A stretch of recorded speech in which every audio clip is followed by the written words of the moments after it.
It's surprising to me how little Disney appeared to try to salvage this project. Even as sales declined, they refused to budge on the prices.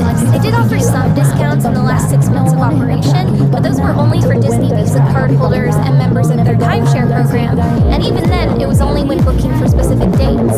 So yeah, it seems like all along, Disney really had expected this hotel to keep costing over $5K and keep selling out.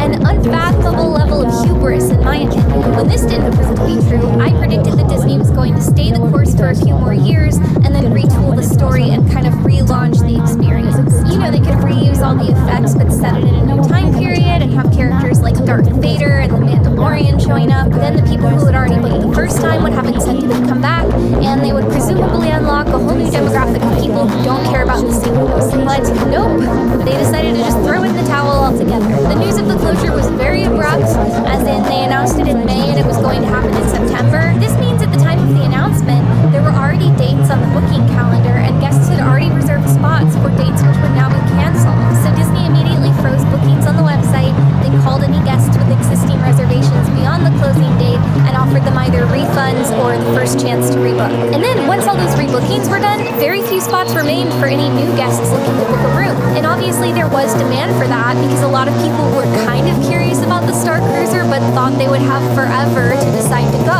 When they reopened booking to the public, all the remaining